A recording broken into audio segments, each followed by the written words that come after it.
Have you ever wondered what would happen if two of gaming's most legendary super soldiers went head-to-head? I'm talking about an absolute clash of titans, the Master Chief versus the Doomslayer. It's the ultimate showdown, a battle for the ages that fans have debated for years.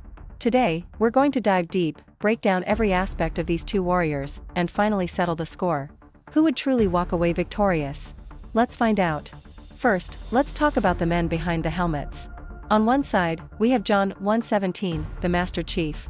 Abducted as a child, he was subjected to the Spartan II program, a brutal series of biological augmentations and intense military training. These enhancements pushed his body far beyond peak human limits.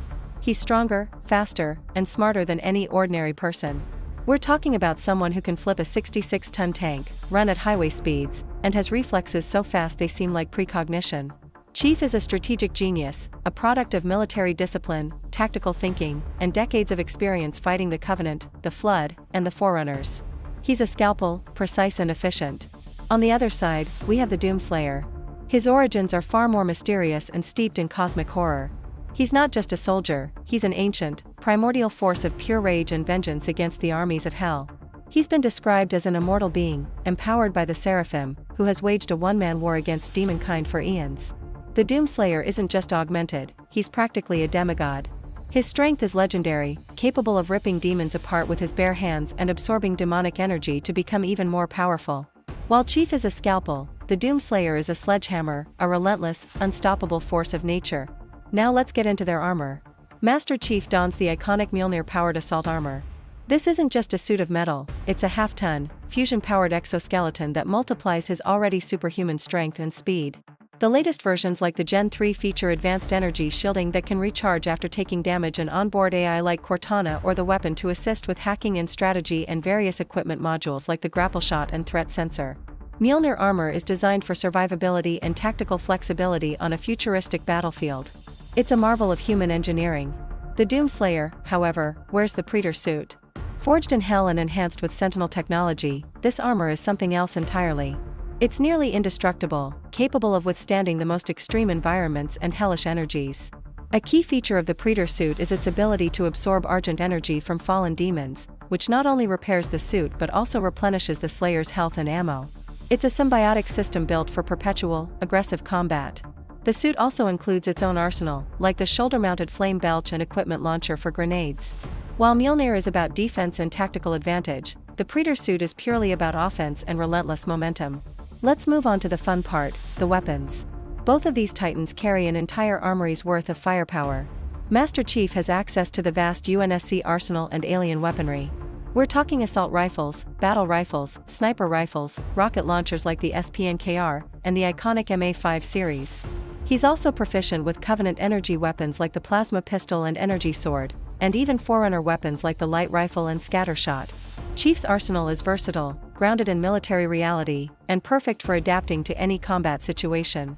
His weapons are tools for a specific job. The Doomslayer's arsenal, however, is a symphony of glorious, over-the-top destruction. He wields everything from a super shotgun with a meat hook to a plasma rifle, a rocket launcher that can lock on to multiple targets, and the legendary BFG 9000. The BFG, or Big FING gun, fires a massive ball of argent energy that vaporizes almost anything in its path. And let's not forget the Crucible and the Sentinel Hammer, ancient, powerful melee weapons capable of slaying the most powerful demons with a single strike. The Doomslayer's weapons aren't just tools, they are instruments of annihilation, designed for maximum carnage and devastation. So, we have the combatants, their armor, and their weapons. Now, let's consider their mindset and fighting style. Master Chief is the consummate professional soldier. He's calm under pressure, highly strategic, and always focused on the mission objective. He analyzes his environment, uses cover, and picks his shots. His experience against a variety of enemy types, from the disciplined elites to the swarming flood, has made him incredibly adaptable. He's a thinking man's warrior. He fights to save humanity, driven by a sense of duty and a lifetime of training. The Doomslayer's approach is the polar opposite. He doesn't use cover, he is the cover. His entire philosophy is rip and tear until it is done. He fights with pure, unadulterated aggression. He closes the distance, gets in his enemy's face, and overwhelms them with brutal force and overwhelming firepower. His combat style is a dance of death, constantly moving, constantly killing, using his glory kills to execute staggered enemies and replenish his health. He's not fighting for a mission objective, he's driven by an eternal, burning hatred for demons. It's a personal crusade. He doesn't think about the fight, he is the fight. So, the moment of truth. Who wins? This is where it gets incredibly tough, and we have to make some assumptions. Let's imagine a neutral arena, a place where neither has a home field advantage. The battle begins. Initially, Chief's tactical mind would give him an edge. He'd use his training to keep his distance, using his precision weapons to target the Doom Slayer while his Mjolnir shields absorb the initial onslaught. He would try to outsmart the Slayer, using his equipment like the grapple shot for mobility and threat sensors to track his opponent. He'd identify the Predator suit as the primary threat and focus fire on it. However, the Doom Slayer is not a typical enemy. He is relentless. He would charge forward, unfazed by the gunfire, his own suit absorbing the damage. The sheer pressure would be immense. Chief's shields can only take so much before they need to recharge, and the Doom Slayer gives no quarter. He would close the gap, forcing a close quarters battle. Once it gets up close, the dynamic shifts dramatically.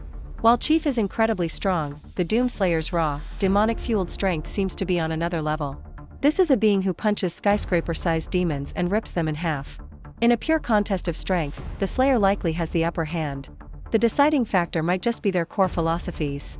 Chief is built for survival and completing objectives. His armor has regenerating shields, but the armor itself can be damaged, and he is ultimately mortal. The Doom Slayer is built for perpetual combat. His entire combat loop, killing to regain health and ammo, means that as long as he is fighting and winning, he can go on forever. He is essentially a perpetual motion machine of violence. So, here's my prediction. Master Chief would put up an incredible, strategic, and valiant fight. He would likely land some serious blows and push the Doom Slayer harder than most have. But ultimately, the Doom Slayer's sheer ferocity, his seemingly limitless stamina fueled by combat, and his absurdly powerful arsenal would overwhelm the Chief. The Mjolnir shields would eventually break, the armor would buckle under the relentless assault, and the Slayer would close in for the final, brutal blow.